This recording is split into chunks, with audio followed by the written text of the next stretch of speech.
আমি সাংবাদিক হিসেবে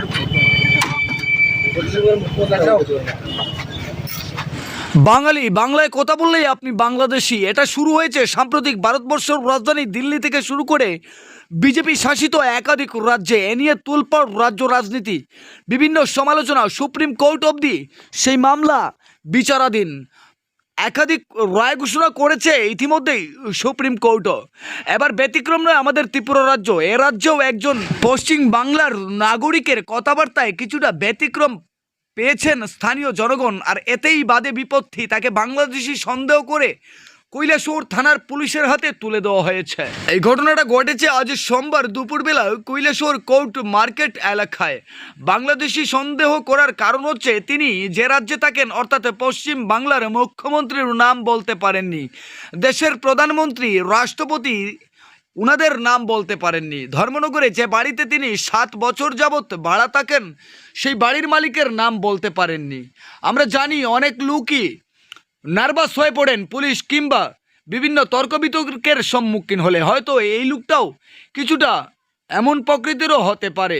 তবে যেহেতু 7 বছর ধরে এখানে সে ফেরিওয়ালার কাজ করছে, তার সাথে বৈধ ডকুমেন্ট নিঃসন্দেহে থাকতে পারে।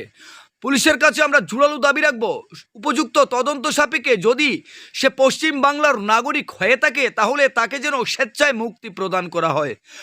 অপরদিকে এটাও বলবো, যদি সে বাংলাদেশি হয় তাহলে অবশ্যই তার দৃষ্টান্ত কঠিন থেকে কঠিন শাস্তির ব্যবস্থাও করা হোক। তবে আর যাই হোক, একটা জিনিস স্পষ্ট এই ভিডিও বার্তা থেকে, আপনি এদেশের প্রধানমন্ত্রী কিংবা রাজ্যের মুখ্যমন্ত্রী, রাষ্ট্রপতি এদের নাম না জানলে আপনি নিঃসন্দেহে বাংলাদেশি সেটার বলার অপেক্ষা রাখে না। রইল সেই video footage A to Z আপনারা বিবেচনা করবেন এবং এই ভিডিওটা শেয়ার করে দেবেন যাতে পশ্চিম বাংলা অবধি পৌঁছে। কারণ যদি সে পশ্চিম বাংলার নাগরিক হয় তাহলে সেখানকার সরকার প্রশাসনের যাতে নজরে আসে। বাংলাদেশি সন্দেহ করে যাকে আটকানো হয়েছে সেই গামছা বিক্রেতার নাম হচ্ছেন সেলিম শেখ। সে জানায় তার বাড়ি পশ্চিম বাংলায়। ব্যুরো রিপোর্ট, লাল শক্তি নিউজ। এই যে গামছা বিক্রি করছে স্যার, তোমার বাড়ি কোন না? বাড়ি হয়েছে আমাদের বললাম তো স্যার বর্ধমান। ভারতের তুমি ডিস্ট্রিক্ট কোনটা? ডিস্ট্রিক্ট কোনটা? এই ভাই ডিস্ট্রিক্ট আমাদের। আর এমএলএ এর নাম কি? স্থানীয় বিধায়ক নাম জানি না স্যার, ওটার জন্য তো ইয়া কোনটা তোমাদের থানা? বলেন স্যার আমাদের থানা হচ্ছে স্যার পাইকর থানা। বাইগর। পাইকর আর তোমাদের রাজ্যের মুখ্যমন্ত্রী কে? ওটা জানি না স্যার। ওটাই মুখ্যমন্ত্রী জানো না? না স্যার, ওটা প্রধানমন্ত্রী কে? জানলে স্যার চলেন আমারই চলে যাবেন। কোথায় প্রধানমন্ত্রী কে? আছে আজকে এখানে একটা কি আটক করেছিলেন? এটা কি ইন্ডিয়ান নাকি? বা প্রথমে জিজ্ঞাসা হচ্ছে তাহলে নাম কি, তার কোন রাজ্যে থাকে, আর প্রধানমন্ত্রীর নাম কি, ভারতের প্রধানমন্ত্রীর নাম কি বুঝতে পারছে না। তারপর তাই গেলাম পশ্চিমবঙ্গের মুখ্যমন্ত্রী কেটা, এই জানে না। আর থানা কই কিছু বুঝতে পারি। ওই আমরা সন্দেহ হয়েছে, সন্দেহ হওয়ার কারণে আমরা পুলিশ কল করছি, ফোন করে আমরা পুলিশের কাছে দিয়ে। আপনাদের কি মনে হচ্ছে প্রাথমিক অনুমানে? সম্ভবত হচ্ছে বাংলাদেশ। এখানে কি করতে এসেছিল? গামছা বিক্রি, ফেরি করে গামছা বিক্রি করে। তার নাম হয়েছে নি? তার নাম কি? তার নামটা তিনবারে 3টে নাম, 3বারে। সঠিক নাম কোনটা তো ওর সাথে কি কোনো বৈধ কাগজপত্র কিছু আছে? তার সঙ্গে একটা আধার কার্ড ছিল। এই আধার কার্ডটা সম্ভবত ডুপ্লিকেটই হবে বা জেরক্স, ওটা বোঝা যাচ্ছে না।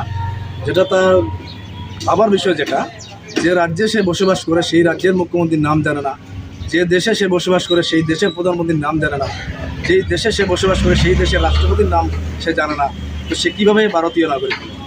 এবং বলছে যে ত্রিপুরাতে নাকি সে দীর্ঘ 7 বছর যাবৎ ধর্মনগরে রয়েছে এবং ধর্মনগরে যে 7 বছর ধরে যে বাড়িতে রয়েছে ওই বাড়ির মালিকের নাম বলতে সে জানে না।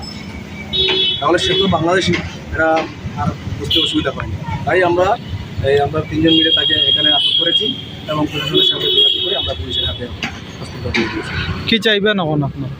প্রশাসন এবার এখন সঠিকভাবে তদন্ত করবে, করে যদি বাংলাদেশি হয় তাহলে প্রশাসন পদক্ষেপ নেবে। প্রশাসনের বিষয় বাকিটা। Thank you.